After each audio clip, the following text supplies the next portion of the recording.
আসসালামু আলাইকুম ওয়া রাহমাতুল্লাহি ওয়া বারাকাতুহু।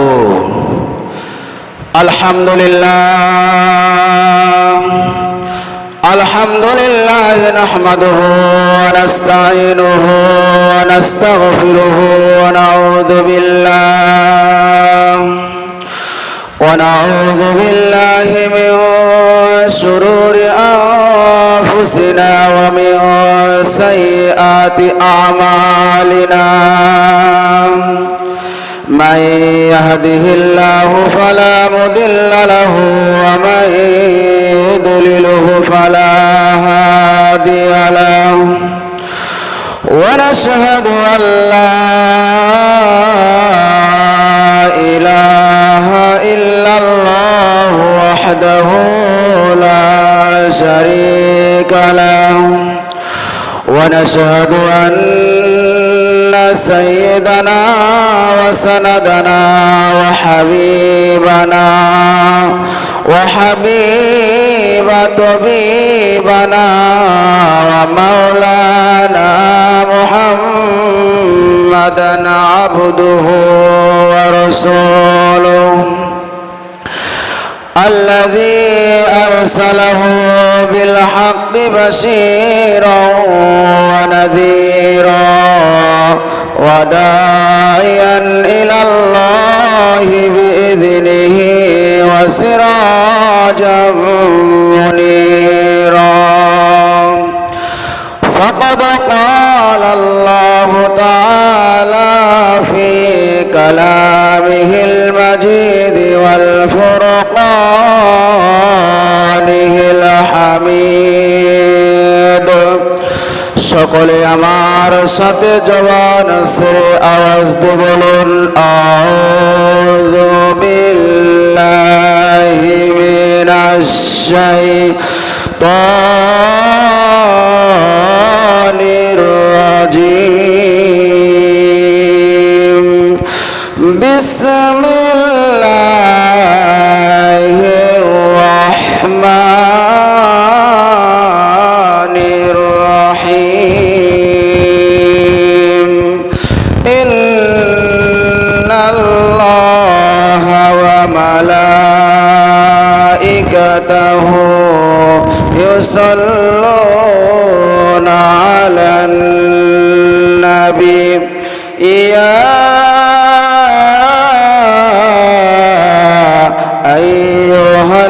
আইয়ুহাল্লাযীনা আমানু সাল্লু আলাইহি ওয়া সাল্লিমু তাসলিমা।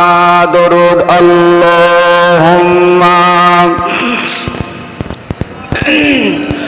সাইয়্যিদিনা মাওলানা মুহাম্মদ ওয়া আলা আলি সাইয়্যিদিনা শাফিয়ানা মুহাম্মদ। মুহাব্বতে জোরে সোরে বলুন, আল্লাহুম্মা সাল্লি আলা সাইয়্যিদিনা মাওলানা মুহাম্মদ ওয়া আলা আলি সাইয়্যিদিনা শাফিয়ানা।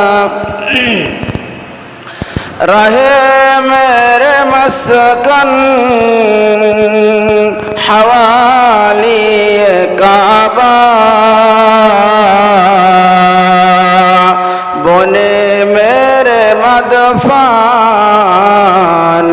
दियारे मदीना।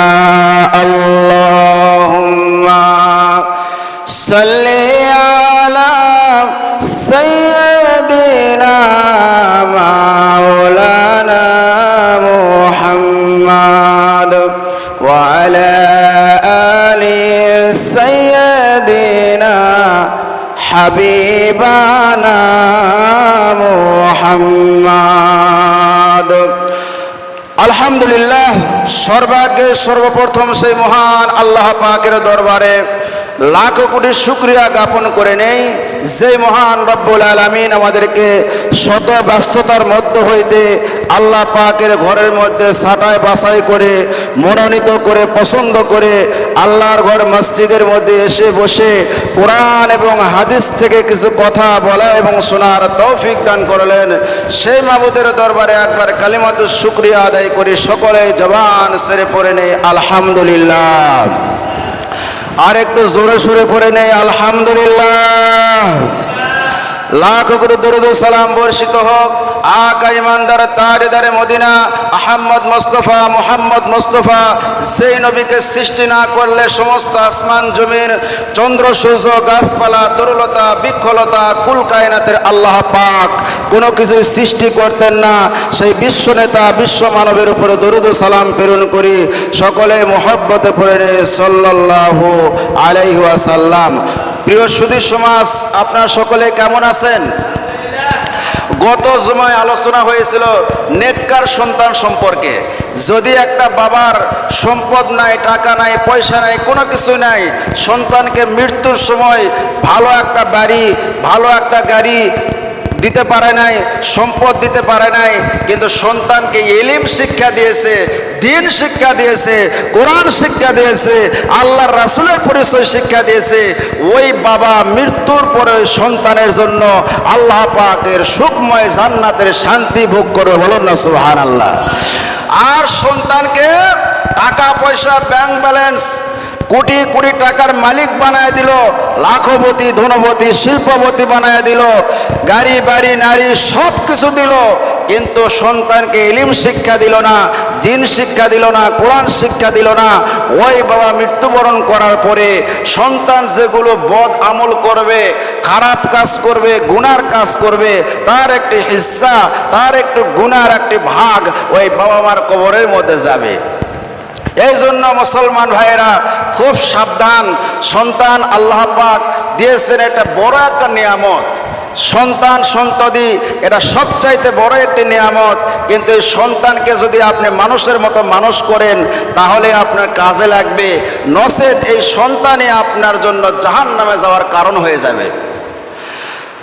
আল্লাহ রাব্বুল আলামিন পবিত্র কোরআনে কারীমের মধ্যে বলেন, وقال الذين كفروا ربنا أرنا الذين أضلانا من الجن والإنس نجعلهما تحت أقدامنا ليكونا من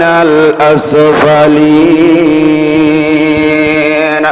আল্লাহ পাক বলেন, কিয়ামতের হাসরের ময়দানে এক শ্রেণীর মানুষকে যখন জাহান্নামের অর্ডার করা হবে, জাহান্নামে যখন যাওয়ার জন্য বলা হবে, আল্লাহ পাক ফেরেশতাদেরকে বলবেন, খুযুহু ফাগুল্লুহু সুম্মাল জাহিম সাল্লু।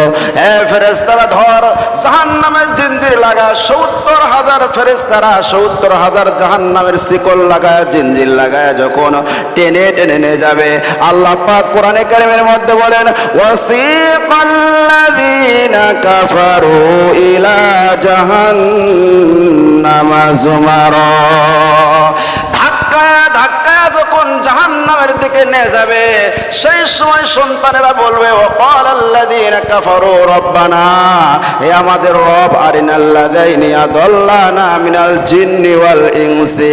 আয় আল্লাহ তাআলা, আমি একাই জাহান্নামে যাব না, সেই আব্বা আম্মা সেই মুরব্বির কারণে আজকে আমি জাহান্নামে যাইতেছি। যারা দুনিয়ায় আমার মুরব্বি ছিল, আমার নেতা ছিল, তারা জিনের মধ্যে হোক অথবা মানুষের মধ্যে হোক, যারা আমাকে পথ দেখায় নাই, আল্লাহ রাসূলের পরিচয় শিক্ষা দেয় নাই, কোরআন শিক্ষা দেয় নাই, ওই সমস্ত মুরব্বিদেরকে কাছে নিয়ে আসো, ওই আব্বা আম্মাদেরকে আমাদের কাছে নিয়ে আসো। আজকে আমি একাই জাহান্নামে যেতে যাব না রে আল্লাহ। তাহাতা আকদামিনা লিয়াকুনা মিনাল আসফালিন। আজকে ওই আব্বা আম্মার বুকের উপর পাড়া দিয়ে পদদলিত করে আমি জাহান্নামে যাবার চাই। নাউজুবিল্লাহ কোন আমার ভাইয়েরা, এই জন্য সন্তানকে ইলম শিক্ষা দিতে হবে, দিন শিক্ষা দিতে হবে, কোরআন শিক্ষা দিতে হবে। তাহলে দুনিয়াতেও শান্তি পাইবেন, পরকালেও শান্তি পাইবেন। আপনি মৃত্যুবরণ করার পরে আপনার সন্তান নামাজ পড়বে, কোরআন তেলাওয়াত করবে, তাসবিহ তাহলিল জিকির আজকার আদব কায়দা এগুলো ভালো কাজ করবে। আল্লাহ রাব্বুল আলামিনের সওয়াব আপনার কবরের মধ্যে আল্লাহ পাক পৌঁছাইতেই থাকবে। বলুন না সুবহানাল্লাহ। সদকায়ে জারিয়ার মধ্যে আল্লাহ পাক মানুষ মৃত্যুবরণ করলেন, আল্লাহ পাক কবরের মধ্যে 7 ভাবে সওয়াব পৌঁছাইতে থাকে। তার মধ্যে সবচাইতে ভালো সওয়াবের কারণ হচ্ছে আপনি যদি দুনিয়া একটা নেককার সন্তান রেখে যাইতে পারেন, ওই সন্তানের কারণে কবরের মধ্যে আল্লাহ পাক আপনি আমাকে সুখময় শান্তিময় জান্নাতের সুখময় দিবে। জোরে বলুন সুবহানাল্লাহ। একজন আল্লাহর ওলি ইমাম মালিক রহমাতুল্লাহ আলাইহি, একজন আল্লাহর ওলি জবরদস্ত আল্লাহর ওলি মালিক ইবনে দিনার রহমাতুল্লাহ আলাইহি একটা কবরস্থানের পাশে গিয়ে কোরআন তেলাওয়াত করতেন, তাসবিহ তাহলিল করতেন। কোরআন তেলাওয়াত করার পরে কবরবাসীর জন্য সওয়াবকে রিসানা করে দিতেন, সওয়াব পৌঁছায় দিতেন। সওয়াব পৌঁছানোর পরে সে মুরাকাবায় বসতেন। কাশফের মধ্যে দেখতে পাইতেন যে সওয়াবগুলো কে কে পেল আর কে পাইল না। আল্লাহর ওলি মানুষ মালিক ইবনে দিনার রহমাতুল্লাহ আলাইহি কবরের পাশে গিয়ে কোরআন তেলাওয়াত করে তাসবিহ তাহলিল জিকির আজকার পড়ে যখন সওয়াবকে এরকম ভাবে বিছানা করে দিলেন, সওয়াব পৌঁছায় দিলেন, ইসালে সওয়াব করলেন। এবার মালিক ইবনে দিনার রহমাতুল্লাহ আলাইহি মুরাকাবার মধ্যে কাশফের মধ্যে দেখতেছে ওই কবরে যত কবরবাসী আছে সবাই কবর থেকে উঠে ওই সওয়াবগুলো নেওয়ার জন্য তারা লাইন ধরে যায়। বলুন না সুবহানাল্লাহ। সব কবরবাসী এসে ওই ইসালে সওয়াব নেওয়ার জন্য তারা লাইন ধরে যায়, সবাই আসে। কিন্তু এক কবর থেকে একটা মহিলা সে আসে না। মালিক ইবনে দিনার রহমাতুল্লাহ আলাইহি দেখতে পান যতবার ওই কবরের পাশে গিয়ে কোরআন তেলাওয়াত করেছে, তাসবিহ তাহলিল জিকির আজকার করে ইসালে সওয়াব পৌঁছাইছে, সব কবরবাসী কবর থেকে উঠে নিয়েছে, কিন্তু ওই মহিলাটা কোনোদিন আসে নাই, কোনোদিন নাই। একদিন মালিক ইবনে দিনার রহমাতুল্লাহ আলাইহি ওই রাস্তার পাশ দিয়ে যাওয়ার সময় আবার কোরআন তেলাওয়াত করলেন, তাসবিহ তাহলিল জিকির আজকার করে এবার যখন সওয়াবকে সওয়াব করে দিলেন, ইসালে সওয়াব করে দিলেন, সওয়াব কবরের মধ্যে পৌঁছায় দিলেন, বক্সে দিলেন। এবার মুরাকাবার মধ্যে ঢুকে গেছে, কাশফের মধ্যে দেখতেছে সব কবরবাসী এসে ওই সওয়াবগুলো নিতেছে। আর ওই যে মহিলা এতদিন পর্যন্ত কোনোদিন আসে নাই, সেই মহিলাও আজকে লাইনের মধ্যে দাঁড়ায় গেছে। বলুন না সুবহানাল্লাহ। এতদিন লাইন নাই, আজকে মহিলাও দাঁড়ায় গেছে লাইনে। মালিক ইবনে দিনার রহমাতুল্লাহ আলাইহি মহিলাকে জিজ্ঞাসা করলেন, মা, এতদিন পর্যন্ত আমি কবরবাসীর জন্য সওয়াব পৌঁছায়া দিয়েছি, দোয়া করেছি, সবাই সওয়াব নেওয়ার জন্য এসেছিল, মা তুমি কোনোদিন আসো নাই, আজকে তুমি কেন লাইন দিয়েছো? এবার মহিলাটা চোখের পানি ছেড়ে কাঁদে আর বলে, হুজুর, আপনার সওয়াবের আমার প্রয়োজন হয়নি এতদিন পর্যন্ত, কিন্তু এখন আমি মুহতাজ হয়ে গেছে, আপনার সওয়াবের নেওয়ার জন্য এসেছি। কারণটা কি? বলে, কারণ হলো দুনিয়ায় আমি একটা নেককার সন্তান রেখে আসছিলাম, একটা কোরআনের হাফেজকে দুনিয়ায় আমি রেখে আসছিলাম। আমার সন্তান কোরআনের হাফেজ, সে একটা ব্যবসা করে, দোকানদারি করে। দোকানে যাওয়ার পরে আমার সন্তান কোরআন তেলাওয়াত করে, 5 ওয়াক্ত নামাজ পড়ে, তাহাজ্জুদ নামাজ পড়ে, রোজা রাখে। আর আমার জন্য আমার সন্তান দোয়া করে, ওই সওয়াবটা আমি কবরের মধ্যে পাই, আপনার সওয়াবের আমার প্রয়োজন হয় না। জোরে বলুন সুবহানাল্লাহ। কিন্তু গতকাল আমার সন্তানটা দুনিয়ায় থেকে বিদায় নিয়ে চলে গেছে, আমার ইনকাম সোর্স বন্ধ হয়ে গেছে, আমার সন্তান নাই, আমার জন্য কোরআন পড়ে, নামাজ পড়ে, দান খয়রাত করে দোয়া করার কেউ নাই রে হুজুর। এই জন্য আমি এসেছি আপনার সওয়াবের, আজকে এই রিসালে সওয়াব নেওয়ার জন্য আমি আজকে মুহতাজ হয়ে গেছি। আমার ভাইয়েরা, বলার উদ্দেশ্য হচ্ছে, আপনি একটা নেককার সন্তান দুনিয়ায় রেখে যান, আপনি মৃত্যুবরণ করার পরে ওই সন্তান নামাজ পড়বে, তসবিহ তাহলিল জিকির আজকার, যেরকম ভাবে ব্যাংকে টাকা রাখলে বাড়তে থাকে, আপনি দুনিয়ায় মনে করেন একটা ব্যাংক আপনি রেখে গেছেন, আপনি কবরের মধ্যে সেই সওয়াব আল্লাহ পাক পুষাইতেই থাকবে, বলুন না সুবহানাল্লাহ। আর যদি বদকার সন্তান রেখে যান, আপনি মৃত্যুবরণ করার পরে সন্তান দুনিয়ায় খারাপ কাজ করতেছে, গুনার কাজ করতেছে, দুনিয়ায় যত বড় বড় গুনাহ আছে সে করতেছে, আপনি কবরে বসে বসে তার গুনার একটি ভাগ কবরে পাবেন। আমার ভাইয়েরা, বলার উদ্দেশ্য হলো নেককার সন্তান দুনিয়ায় রেখে গেলে তার সওয়াব আপনি কবরে বসে বসে পাবেন। আর যদি বদকার সন্তান রেখে যান, জিনাখোর, মদখোর, গীবতকারী, পরনিন্দাকারী, চগলখোরকারী এবং খারাপ কাজ, কালোবাজ, রুমবাজ, নারী ধর্ষণকারী, এরকম খারাপ সন্তান আপনি দুনিয়ায় রেখে গেলেন, ওই সন্তানের জন্য আপনি কি না করেছেন, টাকা পয়সা, গাড়ি বাড়ি, সম্পদ সব কিছু রেখে গেছেন। ওই সন্তান আপনি মৃত্যুবরণ করার পরে সন্তান সিনেমা বানাইবে, গান বাজনা করবে, নাটক থিয়েটার করবে, যত গুনাহ হবে তার এক অংশ কিন্তু আপনিও কবরের মধ্যে বসে বসে পাবেন।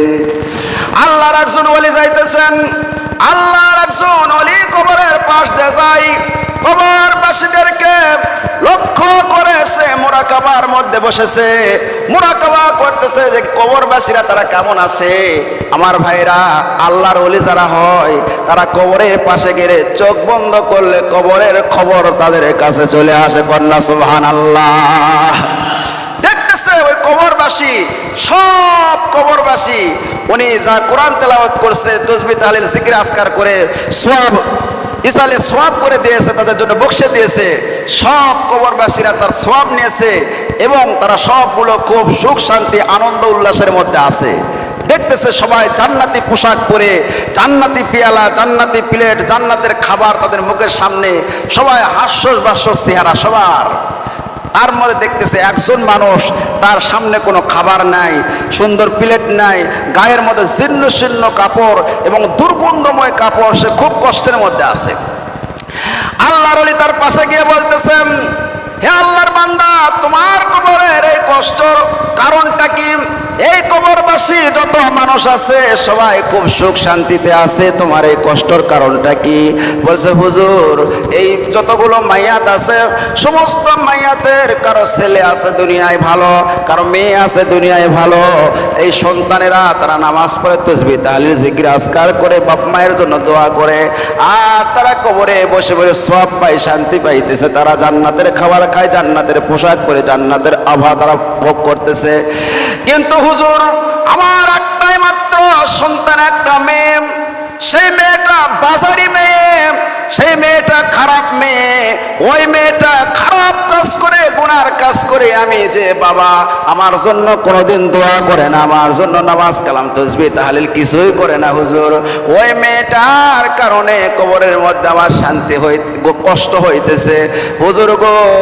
ইরাক শহরে বসরা নগরে অমুক জায়গায় আমার বাড়ি, আমার মেয়ের সাথে যদি আপনার দেখা হয় মেহেরবানি করে বলবেন যাতে করে আমার জন্য একটু দান খয়রাত করে দোয়া করে, কন্যা সুবহানাল্লাহ, সুবহানাল্লাহ বলেন।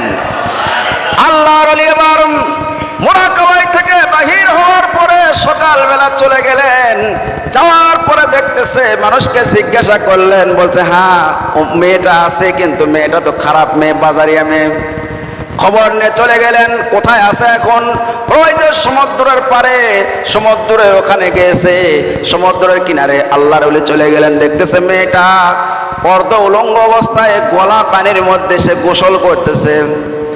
আল্লাহর ওলি বলতেছে, আল্লাহর বান্দি, তোমার আব্বা মৃত্যুবরণ করেছে, তোমার বাবার নাম কি অমুক? বলে হ্যাঁ। তোমার বাবা মৃত্যুবরণ করেছে, তার কবরের মধ্যে বড় কষ্ট হইতেছে। আল্লাহর বান্দি, তোমার বাবার জন্য নামাজ কালাম পড়ো, তাসবিহ তাহলিল জিকির আজকার করো, তোমার বাবা কবরের মধ্যে শান্তি পাবে। তোমার বাবার জন্য দান খয়রাত করো, গতকাল আমি স্বপ্নে দেখেছি তারে। এবার মেয়েটা বলতেছে, হুজুর বলেন কি, আমি কি দান করব আমার বাবার জন্য? সেরকম ভাবে ইয়ার কি চলে হাসতেছে মেয়েটা। আমি আমার বাবার জন্য কি দান করব, কি দান করব। এই কথা বলতে বলতে সমুদ্রের পানি তার চোলের মধ্যে, হাতের মধ্যে নিয়ে এরকম কিনারার মধ্যে ছিটে মারছে আর বলছে, যান আমি দান করে দিলাম বাবার জন্য। কেমন মেয়ে চিন্তা করছেন, যান বাবার জন্য এই যে পানি দিয়ে দিলাম। পানি ফেলে দিয়েছে। আল্লাহর ওলি মনটা খারাপ করলে যে হায় রে, এমন একটি সন্তান বাবার জন্য, বাবার কবরে আযাব হইতেছে, এই খবর শোনার পরেও তার অন্তরটা গলল না। মনটা খারাপ করে আল্লাহর ওলি সেখান থেকে ফিরে চলে আসলেন। আমার ভাইয়েরা, পরে রাত্রিবেলা মুরাকাবার মধ্যে বসেছেন। আল্লাহর ওলি স্বপ্নে দেখতেছে ওই কবরস্থানে সব কবরবাসী উঠেছে। তারা জান্নাতের খাবার, জান্নাতের পেয়ালা, জান্নাতের প্লেট, তারা জান্নাতের পোশাক পরে তাদের শরীর থেকে জান্নাতের সুঘ্রাণ বাইর হইতেছে। সব মানুষ উঠেছে এবং দেখতেছে ওই যে গতকাল যেই মানুষটাকে কষ্টের মধ্যে দেখেছিল, ওই মানুষটাও আজকে জান্নাতের পোশাক পরে, জান্নাতের পেয়ালা, প্লেট, খাবার নিয়ে বসে আছে আর মুস্কি মুস্কি হাসতেছে। কন্যা সুবহানাল্লাহ। আল্লাহর ওলি আশ্চর্য হয়ে গেলেন, বলতেছেন, ও আল্লাহর বান্দা, তোমার কপাল বড় খারাপ। তোমার মেয়েকে আমি বললাম তুমি কষ্টের মধ্যে আছো, তারপরে তোমার মেয়ের অন্তরটা গলল না। একটু বারের জন্য সে দান খয়রাত তাসবিহ তাহলিল করার নিয়ত করলো না। আল্লাহর বান্দারে, তারপরও তোমার কবরে এত সুন্দর শান্তির ব্যবস্থা কেমনে হইল? সেই সময় ওই আল্লাহর বান্দা বলতেছে, ও আল্লাহর ওলি, আমার কবরে শান্তির ফয়সালা হওয়ার মূল কারণ হচ্ছে আপনি। জোরে কোন সুবহানাল্লাহ। আমার মেয়ের কাছে যখন আপনি গিয়েছেন, মেয়েকে যখন আপনি বলেছেন, সেই সময় আমার মেয়েটা ঠিকই টিটকারি করেছিল, হাতের চোলের মধ্যে পানি নিয়ে ওই যে কিনারায় পানিটা ফেলে দিয়েছিল। আর ওই ডাঙ্গার মধ্যে উপরে একটা পিপিলিকা পানির পিপাসায় তার জীবন যায় যায় ভাব, সে আকাশের দিকে তাকিয়ে থাকে আল্লাহকে বলতেছিল, আল্লাহ এক ফোঁটা পানি দাও, পানি ছাড়া আমি নাজেহাল মৃত্যুবরণ করে যাবো রে আল্লাহ, এক ফোঁটা পানি আমারে দাও। ওই পিপিলিকা আসমানের দিকে তাকায় আমার একটা মাখলুকাত দোয়া করতেছিল। ওই মেয়েটা যখন পানি নিক্ষেপ করেছে, এক ফোঁটা পানি পিপিলিকার মুখের মধ্যে পড়েছে আর পিপিলিকা দোয়া করেছে, আল্লাহ যেই মানুষটা আমাকে পানি পান করাইলো তার 14 খানদানের কবরকে বেহেশতের বাগান বানায় দাও। আমার ভাইরাম, এই জন্য সন্তান মানুষের মতো মানুষ বানাইতে হবে। আপনি মৃত্যুবরণ করার পরে এমন একটা সন্তান রেখে যান যে আপনার জন্য দোয়া করবে, আপনার জন্য নামাজ কালাম তাসবিহ তাহলিল জিকির আজকার দান খয়রাত করবে। এরকম সন্তান রেখে যান, তাহলে কবরে গিয়ে শান্তি পাবেন এবং আখিরাত হাসর মিজান পুল সিরাত হইতে পারে ওই সন্তানের ওসিলায় আল্লাহ রাব্বুল আলামিন জান্নাতের ফয়সালা করে দেবে। বলুন না সুবহানাল্লাহ। বাদশাহ হারুনুর রশিদ নাম শুনেছেন আপনারা? বাদশাহ হারুনুর রশিদের স্ত্রী ছিল জুবাইদা। কি নাম বাবা? জুবাইদা নাম ছিল। বড় আল্লাহর ওলি ছিলেন জুবাইদা। সেই সন্তানকে আল্লাহ পাক ওলি বানায় দিয়েছিলেন। বলুন না সুবহানাল্লাহ। এমন ওলি যে উড়ান্ত পাখিকে ডাক দিলে হাতের মধ্যে চলে আসে, মিস্ত্রি ছাড়া এবং আপনি হাত দিয়ে কাজ করা ছাড়া হাতের ইশারায় রড, সিমেন্ট, বালি জায়গায় লেগে যায়। জোরে কন্যা সুবহানাল্লাহ। কারণ মা ভালো, সন্তান আল্লাহ পাক সেরকম দান করেছে। আমার ভাইরা, এই জুবাইদা আল্লাহর ওলি বাদশাহ হারুনুর রশিদের কিন্তু স্ত্রী। জুবাইদা প্রত্যেক রাত্রে 200 রাকাত করে নফল নামাজ পড়ে। সুবহানাল্লাহ। প্রত্যেকটা দিন 200 ব্যক্তিকে দান খয়রাত করে। প্রত্যেকটা দিন 200 বস্ত্রহীন ব্যক্তিকে কাপড় চোপড় দেয় এবং প্রত্যেক বছর 200 ব্যক্তিকে নিজ খরচে কাবা শরীফে হজ করায়। সুবহানাল্লাহ। এই জুবাইদা এবং তার স্বামী হারুনুর রশিদ দুইজনে একদিন রাত্রিবেলা, পূর্ণিমার রাত, স্বামী আর স্ত্রী বিল্ডিং এর উপর উঠেছে। স্বামী আর স্ত্রী খোশ গল্প করতেছে। জুবাইদা ছিল সেই যুগের সবচাইতে সুন্দরী একটা রমণী। জুবাইদার দিকে তাকায়া স্বামী মুস্কি মুস্কি হাসতেছে আর ওই পূর্ণিমার চাঁদের দিকে তাকাচ্ছে। জুবাইদা বলতেছে, স্বামী আমার দিকে তাকায় এরকম মুস্কি মুস্কি হাসো কেন? আমার ভাইয়েরা, যদি কোনো স্ত্রী তার স্বামী, কোনো স্বামী যদি তার স্ত্রীর দিকে তাকায়া হাসি মারে, আল্লাহ পাক জান্নাত থেকে, আল্লাহ রাব্বুল আলামিন আরশে মুআল্লায় থেকে থেকে সেও কুদরতি হাসি হাসে, কন্যা সুবহানাল্লাহ। কিন্তু স্ত্রীর দিকে তাকায় মুস্কি হাসে না, অন্য মেয়ের দিকে তাকায় হাসে, যেরকম নাউজুবিল্লাহ। আমার ভাইয়েরাম, হাদিস শরীফের মধ্যে এসেছে একটি খাটের উপরে স্বামী আর স্ত্রী আছে। স্বামী যদি স্ত্রীর দিকে তাকায়, স্ত্রী স্বামীর দিকে তাকায়, আল্লাহ রাব্বুল আলামিন সগীরা গুনাহ খাতা মাফ করে দেন। হযরতে জুবাইদা এবার বলতে, স্বামী আমার দিকে তাকায় আপনি মুস্কি মুস্কি হাসতেছেন কেন? প্রেম নিবেদন করতেছে। এবার হারুনুর রশিদ বলতেছে, প্রাণের স্ত্রী রে, পৃথিবীতে যত মানুষ আমি দেখেছি তোমার চাইতে এত সুন্দরী রমণী, সুন্দরী সুরসী সুরামদের অধিকারিণী, পূর্ণিমার চাঁদের মতো কোনো মেয়েকে আমি দেখি নাই। এবার স্ত্রী বলতেছে, আপনি একটু বেশি বেশি বলতেছেন। বল না, বেশি বেশি নাম। স্ত্রীকে, স্ত্রীর মন সন্তুষ্ট করার জন্য আপনার স্ত্রী যদি কালো হয়, দেখতে ভালো না লাগে, যদি আপনি বলেন যে আমার চোখে তুমি সব চাইতে সুন্দরী মেয়ে, সুবহানাল্লাহ কোন। এই কথা বলার সঙ্গে সঙ্গে আল্লাহ রাব্বুল আলামিন আপনার আমলনামায় সওয়াব লিখে দেবে, যেরকম সুবহানাল্লাহ। যদিও সুন্দরী না, তারপরে আপনি বলেছেন, কিন্তু আল্লাহ পাক কবুল করে নিয়েছে, সুবহানাল্লাহ। এবার হারুনুর রশিদ বলতেছেন, না সত্যিকারই তুমি খুব সুন্দরী। বলছেন, না সুন্দরী হতে পারি, কিন্তু ওই পূর্ণিমার চাঁদের মতো অত সুন্দরী আমি কোনোদিন হব না। এবার বাদশাহ হারুনুর রশিদ বলতেছে, ওই পূর্ণিমার চাঁদের চাইতেও বেশি সুন্দরী তুমি। এবার স্ত্রী বলতেছে, ওই পূর্ণিমার চাঁদের চাইতে মানুষ কোনোদিন সুন্দরী হতে পারে না। এই প্রেম নিবেদন করতে করতে এক সময় তাদের মধ্যে রাগারাগি শুরু হয়ে যায়। রাগ করতে করতে এবার হারুনুর রশিদ বলতেছে, যদি ওই পূর্ণিমার চাঁদের চাইতে বেশি সুন্দরী তুমি না হও, তাহলে তুমি 3 তালাক। কয় তালাক? অনেক সময় দেখবেন হাসতে হাসতে কিন্তু অনেক বড় কাম হয়ে যায়, যেরকম ঠিক কিনা? এই কথা বলতে বলতে রাগারাগি হয়, রাগের মাথায় দেখা যায় 1 তালাক, 2 তালাক, 3 তালাক, তো 9 তালাক, তো 14 গোষ্ঠী তালাক। বলে কি বলে না? পরে হুজুরকে আসে বলে, হুজুর রাগের মাথায় তালাক দিছে, হুজুর কি হবে? রাগের মাথায় কি করছি? তালাক দিছে, হুজুর তালাক কি হবে? ভাই, আপনি রাগ করে আর খুশি হয় আর বেজার হয়া বিষ যদি আপনি খান, আপনি কি করছেন? রাগ করে বিষ খাইছেন অথবা খুশি হওয়া বিষ খাইছেন। বিষের কাজ কি? বিষের কাজ হচ্ছে বিষ ক্রিয়া করা, আপনাকে কি করা? আপনার রক্তকে, ব্লাডকে নষ্ট করে দেওয়া। রাগ করে খান আর খুশি হয়ে খান, তালাক দিছেন, তালাক পতিত হয়ে গেছে, যেরকম ঠিক কিনা? কথা মনে হয় বোঝেন নাই? এই রোগ কিন্তু প্রত্যেকটা সমাজের মধ্যে বর্তমান ঘটতেছে।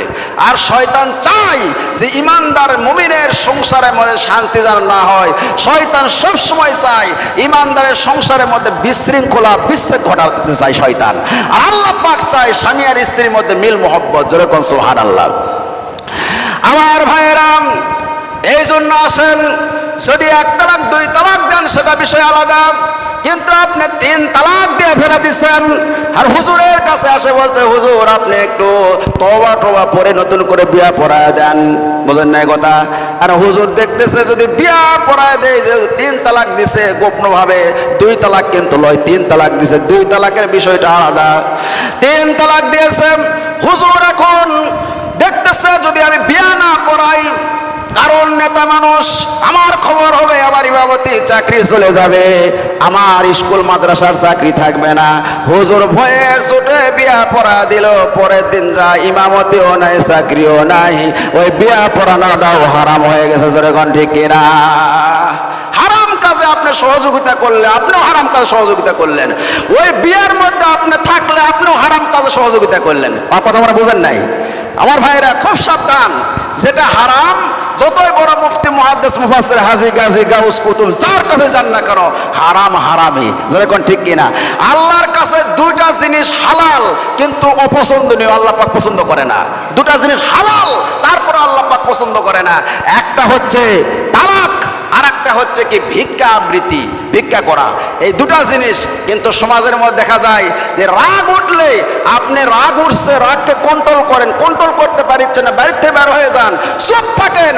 কিন্তু আপনি এত বড় একটা সিদ্ধান্ত নিলেন, আপনি তালাক দিয়ে ফেললেন, এখন আসে বলতেছে হুজুর একটু আপনি করে দেন। কি করে দেন? সাইজ করে দেন। হুজুরের বাপের ক্ষমতাও নাই সাইজ করা, যেরকম ঠিক কিনা? আর আপনি হুজুর ছাড়া, আপনি হুজুরের কাছে গেলেন, হুজুর বললে হবে না, তালাক হয়ে গেছে, বিয়া পড়ান যাবে না, হারাম হবে। আপনি বলছেন হুজুর আপনার 14টা হুজুর মুফতি আমার কাছে আছে, পকেটে হুজুর নিয়ে ঘুরি আমি, আপনি না বিয়া পড়ালে কি হবে? এ আর এক জায়গাতে বিয়া পড়ায় নিয়ে আসলো। আমার ভাইয়েরা, সারা পৃথিবীর সব মুফতি মুহাদ্দিস যদি বিয়া পড়ায় তারপরও বিয়া হবে না, আপনি অবৈধ কাজ করতেছেন, তার সাথে জিনা করলে যেমন গুনাহ হবে সেই গুনাহ আপনি করতেছেন। জোরে কোন ঠিক কিনা? মন খারাপ করেছেন? আল হাক্কু মুররুন, হক কথা বললে একটু তিতাই লাগে। সমাজের যেগুলো জিনিস সমস্যা এগুলো কথা হুজুরকে বলতে হবে। যদি এই মেম্বার থাকে, এখান থেকে যদি হুজুর হক কথা না বলে, তাহলে ওই হুজুরকে কিয়ামতের দিন আল্লাহ পাক ধরবে যে হক কথা তুমি কেন বলো নাই? চাকরির ভয়ে। কার ভয়ে? চাকরির ভয়ে বলে না। আমার ভাইয়েরা, এগুলো বিষয় বুঝতে হবে। এই জন্য সমাজপতি যারা আছেন তারাও খেয়াল রাখবেন এবং সবাই খেয়াল রাখবেন, এত বড় সিদ্ধান্ত কোনো সময় নেবেন না, তালাকের মতো সিদ্ধান্ত নেবেন না। বাদশাহ হারুনুর রশিদ রাগ করে বলতেছে কি, যদি ওই পূর্ণিমার চাঁদের চাইতে সুন্দরী তুমি না হও তাহলে তুমি 3 তালাক। কয় তালাক? অনেকেই বলে হুজুর মুখে তালাক দিলে কি তালাক হবে? আরে ভাই, মুখে তালাকই তো আসল তালাক। ইসলামী শরীয়ত অনুযায়ী মুখে তালাকই আসল তালাক, সরকারি বিধান অনুযায়ী কাগজে কলমে, কিন্তু মুখে তালাকই আসল তালাক। ভালো করে মাসলা খেয়াল রাখেন আমার ভাইরা। বাদশাহ হারুনুর রশিদ যখন বলছে যদি পূর্ণিমার চাঁদের সাথে সুন্দরী তুমি না হও তুমি 3 তালাক, কাম খাম হয়ে গেল। জুবাইদা বলতেছে, জুবাইদা কিন্তু বড় আল্লাহর ওলি ছিলেন এবং খুব জাননেওয়ালা ছিলেন। বলে স্বামী তুমি আমাকে তালাক দিয়েছো, তালাক হয়ে গেছে, সুতরাং স্বামী আর স্ত্রী একসাথে থাকা যাবে না, বিচ্ছেদ ঘটাও। কারণ এই দেশে যতগুলো মুফতি মুহাদ্দিস আছে সবার কাছ থেকে ফতোয়া নাও। মুফতিরা যদি বলে তালাক হয় নাই তাহলে আমি থাকবো, নচেত আমি থাকবো না। অনেক মানুষ আছে দেখবেন যে তালাক দেওয়ার পরেও, এলা বিশেষ করে ঘটে নায়িকা গায়িকার বিষয়ে, তালাক দিয়েছে তারপর স্বামী স্ত্রী একই সাথে একই ছাদের নিচে লিপ টুগেদার করে এবং বলে যে আমরা ভালো বন্ধু। কি বন্ধু ভাই? ভালো বন্ধু। আরে ভাই, তালাক দিয়েছেন কিসের বন্ধু? আবার ওর সাথে কোনো এমনি মেয়েদের সাথে যেমন কোনো সম্পর্ক থাকে না, ওই মহিলার সাথেও আপনার কোনো সম্পর্ক থাকতে পারে না। ইসলামের বিধান। ভালো বন্ধু বানাচ্ছেন আপনি। এখন বাদশাহ হারুনুর রশিদ সব মুফতিদেরকে ডাকলেন, ডাকার পর বলতেছে আমি এইরকম কথা বলেছি, আমার স্ত্রীকে বলেছি পূর্ণিমার চাঁদের চাইতে যদি সুন্দরী তুমি না হও তুমি 3 তালাক। সব হুজুররা বলতেছে পূর্ণিমার চাঁদের চাইতে মানুষ কোনো সুন্দরী হয় নাকি? আপনি বউ তালাক হয়ে গেছে, আপনি বউ কি হয়ে গেছে? কারণ পূর্ণিমার চাঁদ কোটি আর মানুষ কোটি। সমস্ত মুফতি সাহেবেরা ফতোয়া দিয়েছে আপনার বউ তালাক হয়ে গেছে, এই বউকে নিয়ে সংসার করতে পারবেন না, ঘর সংসার করা যাবে না। আহারে কি হয়ে গেল বাদশাহ হারুনুর রশিদের? আর রাজ দরবার ভালো লাগে না। কারণ আল্লাহর ওলি জুবাইদা তাকে পাওয়ার পর বাদশাহ হারুনুর রশিদের সব কিছু চেঞ্জ হয়ে গেছে। এত সুন্দরী এত ভালো মেয়ে তার জীবনে আর ঘটে নাই। আমার ভাইয়েরা, এই যে আপনি আগের মাথায় একটা সিদ্ধান্ত নিলেন, আপনি তালাক দেওয়ার পরে আপনি আরো 14টা বিয়া করা পারবেন। আর মা বোনদেরকে বলি, আপনি স্বামীকে রাখার পরে আপনি 14টা বিয়া বসা পারবেন, কিন্তু কথা হলো ওই প্রথম স্বামীর মতো এরকম প্রেমিক আর কোনোদিন পাবেন না। জোরে কোন ঠিক কিনা? যতই আপনার স্বামী, প্রথম স্বামী যদি তালাক হয়ে যায়, তারপরে আপনি হাজার কোটিপতি লাখপতি ধনপতি শিল্পপতির বাড়িতে আপনার বিবাহ হয়েছে, শান্তি পাবেন না। সব সময় আপনাকে একটা জিনিস ধাওয়া করবে, আপনাকে খোঁটা দিবে। ওই মহিলাকে বলবে তুই যদি ভালোই হতি আগের স্বামী তোকে ছাড়া দিল কা, আর ওই স্বামীকে বলবে তুই যদি ভালোই হতি আগের বউ চলে গেল কা। এই কথা থাকবে কি থাকবে না? সুখ পাবেন না, শান্তি পাবেন না। বাদশাহ হারুনুর রশিদ রাজ দরবার ভালো লাগে না, রাজ দরবার সব কাজ কাম ফেলে দিয়ে উনি চলে গেছে অনেক দূরে যায়, রাস্তার পাশে বসে আছে, রাস্তার পাশে বসে আছে মন খারাপ করে। একটা যুবক যাইতেছে ওই রাস্তা দিয়ে, বলতেছে আপনি কে গো, আপনার মন এরকম খারাপ কা? বলছে আমাকে তুমি চিনো না, আমি হচ্ছে বাদশাহ হারুনুর রশিদ। 3 দিন পর্যন্ত গোসল করে নাই, ঠিক মতো খাবারও খাই নাই, চেহারা একবারে অন্যরকম হয়ে গেছে। তখন বলছে আপনার মন খারাপ কেন? বলে আমার মন খারাপ হওয়ার কারণ হচ্ছে বাবা তোমার কাছে বলে আর কি হবে, বড় বড় হুজুর টুজুর সব ফেল, তুমি তো ছোট মাত্র কেবল হুজুর, তোমার কাছে বলে কি? বলে চাচা বলেন আপনি। বলে আমার স্ত্রীর সাথে আমি রাত্রিবেলা বিল্ডিং এর উপর দাঁড়াইয়া প্রেম নিবেদন করতেছিলাম, ওই পূর্ণিমার চাঁদের দিকে তাকাচ্ছিলাম, আমার স্ত্রীর দিকে তাকাচ্ছিলাম। স্ত্রীকে বললাম স্ত্রী রে, ওই পূর্ণিমার চাঁদের চাইতেও বেশি সুন্দরী তুমি। স্ত্রী বলেছিল না, পূর্ণিমার চাঁদের চাইতে মানুষ কোনোদিন সুন্দরী হতে পারে না। আমি স্ত্রীকে বলেছিলাম যদি পূর্ণিমার চাঁদের চাইতে বেশি সুন্দরী তুমি না হও তুমি তালাক, 3 তালাক। এই কথা বলছি হুজুর। সব হুজুররা ফতোয়া দিয়েছে আমার বউ তালাক হয়ে গেছে, আমার স্ত্রী জুবাইদার চাইতে এত ভালো মানুষ আমি জীবনে আর কোনোদিন পাবো না। দিনদার পরহেজগার আল্লাহ ওয়ালি একজন বান্দি, তাকে ছাড়া আমি কেমনে থাকবো? এই বিরহের যন্ত্রণায় রাজ দরবার ছেড়ে দিয়েছি, খাওয়া দাওয়া বাদ দিয়েছি, চিন্তা করতেছি রাস্তার পাশে বসে। এবার ওই ছোট্ট বাচ্চা বলতেছে আপনার স্ত্রী তালাক হয় নাই। আল্লাহু আকবার কোন? আপনার স্ত্রী তালাক হয় নাই? তুমি কও কি? বলে হ্যাঁ, আগামীকাল মাগরিবের নামাজ আমি গিয়ে শাহী মসজিদে, জামে মসজিদে, শাহী মসজিদে আমি আগামীকাল মাগরিবের নামাজ পড়াবো। ওই দেশের যতগুলা মুফতি আছে, হুজুর আছে, আলেম আছে, সবাইকে সেখানে ডাকবেন। আমি মাগরিবের নামাজ পড়াবো। মাগরিবের নামাজের পরে আমি ফতোয়া দিব আপনার স্ত্রী তালাক হয় নাই। সুবহানাল্লাহ কোন? সাধারণ কিন্তু হুজুর নাই, এনার নাম কি পরে বলতেছি। ইনি এখন গেছে মাগরিবের নামাজের সময়। এবার বাদশা বলে দিয়েছে, এ পেশ ইমাম, আজকে আপনার ছুটি, আপনি পিছনে দাঁড়াবেন, আমার একটা নিজস্ব একটা ইমাম আসতেছে, আজকে মাগরিবের নামাজ পড়াবে। সুবহানাল্লাহ কোন? সব মুফতিদেরকে বলে দিয়েছে। সে হুজুর বলেছে আমার স্ত্রী তালাক হয় নাই, সে আসে আজকে মাগরিবের নামাজের পরে সে ফতোয়া দিবে তালাক হয় নাই, যুক্তি কোরআন হাদিস দিয়ে। সুবহানাল্লাহ কোন? সব মুফতি সাহেবরা বলছে এটা আবার কোন হুজুর রে? 3 তালাক দিছে, তালাক হয়ে গেছে, কারণ পূর্ণিমার চাঁদের সাথে মানুষ তো সুন্দর হওয়া পারে না, তালাক তো হয়ে গেছে। এ কোন হুজুর? দেশের সমস্ত আলেম ওলামারা আসছে, আসার পরে এবার ওই ছেলেটা সামনে দাঁড়াইছে, দাঁড়ানোর পরে কোরআন শরীফ পড়তেছে, সূরা ফাতিহা শেষ করছে, শেষ করার পরে সূরা 3 পড়তেছে। বিসমিল্লাহির রহমানির রহিম, ওয়াত-তিনি ওয়াজ-যাইতুন ওয়া তুরি সিনিন ওয়া হাযাল বালাদিল আমিন লাকাদ খালাকনাল কমারা করছে, খালি লাকাদ খালাকনাল ইনসান আছে এখানে, কিন্তু ওই হুজুর ইমাম সাহেব বলতেছে লাকাদ খালাকনাল কমারা ফি আহসানি তাকওয়িম। পিছন থেকে বলছে আল্লাহু আকবার, বলে হুজুর ভুল হয়েছে। আবার বলতেছে লাকাদ খালাকনাল কমারা, পিছন থেকে বলতেছে আল্লাহু আকবার, মানে ভুল হয়েছে হুজুর। 2 বার লোকমা দিছে, চিন্তা করলো 3 বারে বেলা তোর নামাজ শেষ হয়ে যাবে, এই জন্য 3য় বার গিয়ে লাকাদ খালাকনাল ইনসানা ফি আহসানি তাকওয়িম বলে নামাজ শেষ করলেন। এবার বাদশা চিন্তা করলেন এমন একটা হুজুরকে নিয়ে আসছি, মান সম্মানও শেষ, বউ হারাইলাম, মান সম্মানও হারাইলাম, সূরা 3 কইতে পারে না, এই হুজুরকে আমি হায়ার করে নিয়ে আসছি বইয়ের ফতোয়া দেওয়ার জন্য। কি আশ্চর্য ঘটনা ঘটে গেল। সব হুজুর নামাজ শেষ করে বলতেছে বাদশা এটা কোন হুজুর নিয়ে আসছেন, যে হুজুর সূরা 3 কওয়া পারে না, ভুল করে 3 বারে বেলা ঠিক করে, এই আবার কি ফতোয়া দিবে? বাদশা হারুনুর রশিদ মাথা নিচু করে আছেন। এবার ওই ছোট্ট বাচ্চা যুবক ছেলে বলতেছে আমি ভুল করি নাই, ভুল করছেন আপনারা। আল্লাহু আকবার কোন? আমি ভুল করি নাই, ভুল করছেন আপনারা। আমি নামাজের মধ্যে বলেছি লাকাদ খালাকনাল কমারা, যে আল্লাহ রাব্বুল আলামিন সব চাইতে পূর্ণিমার চাঁদকে আল্লাহ পাক সুন্দর করে তৈরি করেছে, কিন্তু আপনারা বলতেছেন লাকাদ খালাকনাল ইনসানা। আল্লাহ পাক কোরআনে কারীমের মধ্যে ইনসানের কথাই বলেছে, সব চাইতে সুন্দর সুমণ্ডিত করে, সব চাইতে সুন্দর করে আমি আল্লাহ পাক মানুষকে তৈরি করেছে। জোরে কোন সুবহানাল্লাহ। তাহলে ফতোয়া হয়ে গেল, কারণ আল্লাহ পাক নিজে ফতোয়া দিয়েছে যে মানুষ হচ্ছে সব চাইতে সুন্দর।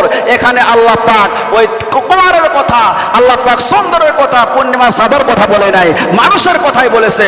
সুতরাং বাদশা হারুন রশিদ যে বলেছে ওই পূর্ণিমার চাঁদের চাইতে তুমি সুন্দরী, এই কথা ঠিক আছে। জোরে কোন না সুবহানাল্লাহ। এই ছেলেকে বাবা তুমি? বলে আমি হলাম আবু ইউসুফ, ইমাম আবু হানিফার ছাত্র। জোরে কর না আল্লাহু আকবার। আমার ভাইরা এরকম সন্তান দুনিয়াতে রেখে যান, তাহলে মৃত্যুবরণ করার পরে কবরে গিয়েও শান্তি পাবেন। আমার ভাইরা আমর বিন আনাস রাদিয়াল্লাহু তাআলা আনহু নামে একজন, আমর বিন আনাস একজন জবরদস্ত আল্লাহর ওলি ছিলেন। ওই সুবহান নামাজ পড়ার পরে বাহিরে বার হয়েছে, তার এক বন্ধু বলতেছে বন্ধু তুমি বিবাহ করার জন্য অনেক মেয়েতে খুঁজলে, পরে 3 বছর হলে মেয়ে খুঁজতেছো, আমার খোঁজে একটা মেয়ে আছে। আমর বিন আনাস রহমতুল্লাহ আলাইহি বললেন ঠিক আছে, সেই মেয়েটার বাসা কোথায়, বাড়ি কোথায়?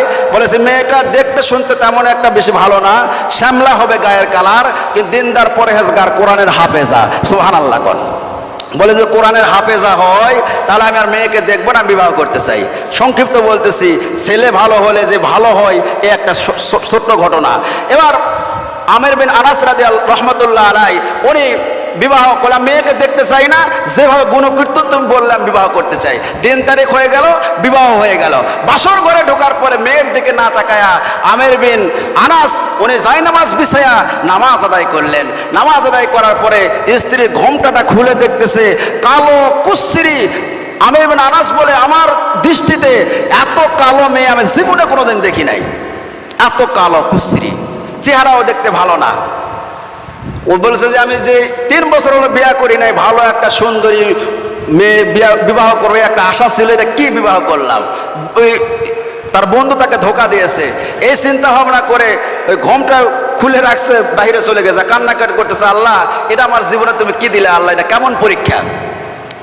আমার ভাইয়েরাম, আমের বিন আনাস বাহিরে চলে গেছেন, স্ত্রী এবার নামাজ পড়ে সাজদায় পড়ে আল্লাহকে ডাকতেছে, আল্লাহ তোমার তো সৃষ্টি আমি আল্লাহ, তুমি আমার সৃষ্টি করেছো, আমার স্বামী বুঝতে পারে নাই, আমার স্বামী রাগ করে চলে গেছে, আল্লাহ আমার ভিতরে 30 পারা কোরআন শরীফ আছে, আল্লাহ কোরআন শরীফে তো অনেক মজেজা তুমি ঘটাইছো, আল্লাহ আমার স্বামীর মনটা গলায় দাও, আজকে যদি আমার স্বামী স্ত্রী বাসর ঘর না করে সকালবেলা উঠে অনেক কথাবার্তা হবে, আল্লাহ এই বলে ওই স্ত্রীটা কাঁদতেছে।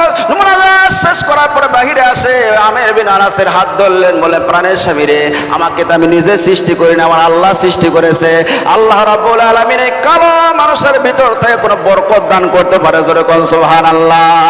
অনেক বোঝানোর পরে আমের বিন আনাসের মনটা গলে গেল, বাড়ির ভিতর ঘরের ভিতর চলে গেলেন, বাসর হয়ে গেল। ফজরের নামাজ পড়ার পরে আমের বিন আনাস চিন্তা করলেন এই কালা মেয়েকে নিয়ে সংসার করা যায় না, কোনো জায়গায় নিয়ে যাওয়া যাবে না, উনি বাড়ির থেকে রাগ করে চলে গেলেন। 1 বছর 2 বছর 25 বছর পর্যন্ত উনি বাহিরে ছিলেন, বাড়িতে আসে নাই। আমার ভাইরা 25 বছর হয়ে গেছে, চিন্তা করলেন ওই এলাকার মানুষের মায়া অন্তরের মধ্যে জাগলো, যে দেখি তো আমার স্ত্রী তো চলে গেছে, কারণ 25 বছর তো একটা মানুষ থাকতে পারে না, চলে গেছে যে কি বাড়ি ঘরের কি খবর। 25 বছর পরে 25 বছরে বিয়ে করেছিলেন আর 25 বছর বাহিরে ছিলেন। আমের বিন আনাস 50 বছর বয়স হয়েছে, এবার জুমার দিন চলে এসেছে। আমার ভাইরা এইদিকে ওই মেয়েটা ওই বাসর ঘর করার পরে চিন্তা করলেন সকালবেলা স্বামী হইতে হাঁটতে গেছে, দুপুর হয়ে গেল স্বামী বাড়িতে আসলো না, সন্ধ্যা হয়ে গেল, রাত্রিবেলা সেজদায় পড়ে আল্লাহর দরবারে ডাকতেছে, আল্লাহ আমার স্বামী আসতেছে না, আল্লাহ আমরা স্বামী স্ত্রী যে মিলন মোহব্বত করেছি রে আল্লাহ, এর মাধ্যমে তুমি একটা যুগ শ্রেষ্ঠ আল্লাহর ওলি তুমি পয়দা করে দাও, জোরে কোন সুবহানাল্লাহ। আমার ভাইয়েরা আমের বিন আনাস চলে এসেছে এরকম জুমার দিন, শুক্রবার দিন জুমার নামাজ জামে মসজিদে, সেন্ট্রাল মসজিদে জুমার নামাজ পড়তেছে। আমের বিন আনাস দেখতেছে একটা যুবক ছেলে, বড় টকবকা যুবক ছেলে, এরকম ভাবে যুবকটা নামাজ পড়াইতেছে, এত সুন্দর বয়ান করতে, সব মানুষ তাক লাগায় শুনতে, সবাই কাঁদতেছে। ওই আমের বিন আনাসও কাঁদতেছে। জিজ্ঞাসা করলে ছেলেটার বাড়ি কোথায়, বলে আমাদের এলাকার মধ্যে বর্তমান যুগের মধ্যে সব চাইতে বড় আল্লাহর ওলি, সব চাইতে বড় জান্নিওয়ালা, ইনার নাম মালিক রহমতুল্লাহ আলাইহি, সুবহানাল্লাহ কোন। এবার জুমার নামাজ শেষ হয়ে গেল। জুমার নামাজ শেষ করে হাজার হাজার ছাত্র বসে পড়লেন হাদিস পড়ার জন্য। এবার আমের বিন আনাস বসে বললেন যে আমি একটু হাদিস শুনি না। দেখতেছে ওই যে ছাত্র, যুবকটার ছাত্র হচ্ছে সব বুড়া মানুষ, এরকম অনেক মানুষ ছাত্র, হাজার হাজার ছাত্র। হাদিস পড়ার পরে আসরের নামাজের সময় হয়ে গেল। আসর নামাজের পরে সন্ধ্যা যখন হয়ে গেছে, আমের বিন আনাস ওই যুবকের দিকে তাকিয়ে আছে, এত সুন্দর সুবিন্যাস চেহারা, এত সুন্দর তার বয়ান, কোরআন হাদিস এত সুন্দর জানে। চিন্তা করতেছেন আমার যদি এরকম একটা সন্তান থাকতো, আমার জীবন পূর্ণ আর পূর্ণ হয়ে যাইতো। সন্ধ্যাবেলায় বলতেছে, বাবা রে তোমার বাড়ি কোথায়? বলে চাচা আমার বাড়ি এখান থেকে 5 কিলো দূরে, আমি এখানে জুমার নামাজ পড়াই এবং 5 ওয়াক্ত নামাজ পড়াই, এখানকার পেশ ইমাম। বলে বাবা যদি কিছু মনে না করো তাহলে আজকে আমি একটা মুসাফির অনেক দূর থেকে আসছি, তোমার বাড়িতে মেহমান হতে চাই। বলে ঠিক আছে চাচা, সমস্যা নাই, চলেন আমার সঙ্গে। বাড়িতে চলে গেলেন। যাওয়ার পরে মাকে ডাকতে বললেন, মা যখন বাড়ির কাছে চলে গেছে সেই সময় আমের বিন আনাস বলতেছে এটা তো আমার বাড়ি, আমার বাড়িতে যুবক ঢুকে কেন? বলতেছে চাচা, বলতে তোমার কি বাবা নাই? বলে চাচা আমার বাবা নাই, আমার জনম দুঃখিনী মা আছে। বলে তোমার বাবা কি হয়েছে? বলে শুনেছি বিবাহ করার পরে বাসর রাত করে আমার মা কালা, ও সুন্দর দেখতে, আমার বাবা বাড়ির থেকে রাগ করে চলে গেছে, আমার বাবাকে কোনোদিন আমি দেখি নাই গো চাচা। বলে বাবা রে তোমার বাবার ব্যাপারে তোমার কি মত? তুমি কি বাবার জন্য তোমার কি রায়? তুমি কি বাবাকে বলতে চাও? বলে যে আমি আল্লাহর কাছে দোয়া করি, আল্লাহ আমার বাবা যদি বেঁচে থাকে, আল্লাহ জীবনে একটা বারের জন্য বাবাকে তুমি দেখায়ো, আর বাবা যদি মৃত্যুবরণ করে আমার বাবাকে তুমি জান্নাতের মেহমান বানায় দেবে। বলুন না সুবহানাল্লাহ। এবার বাড়ির মধ্যে চলে গেলেন। আমির বিন আনাস বাহিরে দাঁড়িয়ে আছে। বাড়ির মধ্যে যাওয়ার পরে বলতেছে, মা আজকে একটা মেহমান এসেছে, একটা বয়স্ক মানুষ এসেছে। ওই বয়স্ক মানুষ একটা কথা বলেছে। মা বলে তোমার মাকে সালাম দিবে আর তোমার মাকে বলবে যে কালা মানুষের মধ্যে বরকত থাকতে পারে। সুবহানাল্লাহ গণ। কালার মধ্যে কি থাকতে পারে? বরকত থাকতে পারে। এই কথাটা তোমার মাকে একটু বলবে বাবা। যাও বাড়ির মধ্যে যা বলতেছে, মা ওই মুসাফির আসছে, মুসাফির বলতেছে কালা মানুষের মধ্যে বরকত থাকতে পারে। মা চমকে উঠছে। এই কথাটা শুধুমাত্র কেবলমাত্র আমার স্বামীকে আমি জীবনে একবার বলেছিলাম বাসর ঘরে, এটা আমার স্বামী ছাড়া অন্য কেউ না। জোরে কন্যা সুবহানাল্লাহ। ঘর থেকে দৌড়ে আসছে, দেখতেছে তার স্বামী আমির বিন আনাস দাঁড়িয়ে আছে। সেই সময় চোখের পানি ছেড়ে কাঁদতে স্যার বলতেছে, স্ত্রী গো আমি ভুল বুঝতে পারছি, আসলে তুমি কালা মানুষ ঠিক আছে, তোমার মধ্যে হয়তো আল্লাহ রাব্বুল আলামিন এমন একজন ওলি কামিল পয়দা করে দিয়েছে, ইমাম মালিক হয়ে গেছে। জোরে কন্যা সুবহানাল্লাহ। আল্লাহ পাক আমাদের সন্তানদেরকেও দ্বীন ঈমান ইসলাম শিক্ষা করার তৌফিক দান করুন। ওয়া আখিরু দাওয়ানা আলহামদুলিল্লাহি রাব্বিল আলামিন।